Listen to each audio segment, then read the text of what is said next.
প্রতিষ্ঠা লগ্ন থেকেই উপকূলীয় এলাকার সার্বিক আইন শৃঙ্খলা রক্ষাসহ বিভিন্ন ধর্মাবলম্বীদের নিরাপত্তা প্রদান, ধর্মীয় উপাসনালয়ে গুরুত্বপূর্ণ স্থাপনা ও সর্বসাধারণের জানমাল রক্ষায় গুরুত্বপূর্ণ ভূমিকা পালন করে আসছে বাংলাদেশ কোস্টগার্ড। এরই ধারাবাহিকতায় কোস্টগার্ড দক্ষিণ জোন অধীনস্থ উপকূলীয় অঞ্চলসমূহে বসবাসরত হিন্দু ধর্ম মহা উৎসব শারদীয় দুর্গাপূজা উপলক্ষে ধর্মীয় উপাসনালয় সহ ৮২টি পূজা মণ্ডপের সার্বিক নিরাপত্তায় কাজ করছে বাংলাদেশ কোস্টগার্ড দক্ষিণ জোন। দুর্গাপূজাকে সামনে রেখে যে কোনো ধরনের নাশকতা থেকে জনগণের জানমাল এবং উপাসনালয়সমূহ রক্ষা করা ও যে কোনো ধরনের অপ্রীতিকর পরিস্থিতি মোকাবেলায় প্রস্তুত আছে কোস্টগার্ড।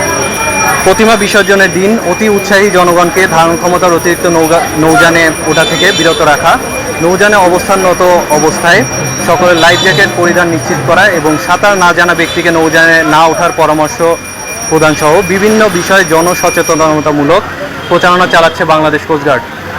প্রতিমা বিসর্জনের স্থানসমূহে নৌকাডুবির মতো অনাকাঙ্ক্ষিত ঘটনা জরুরি উদ্ধারের নিমিত্তে কোস্টগার্ডের বিশেষ ডুবুরি দল সর্বদা প্রস্তুত থাকবে।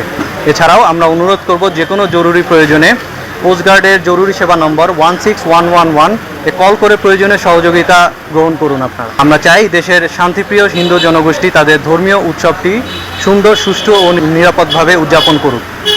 কোস্টগার্ডের এ ধরনের জননিরাপত্তামূলক কার্যক্রম প্রতিমা বিসর্জনের দিন পর্যন্ত অব্যাহত থাকবে।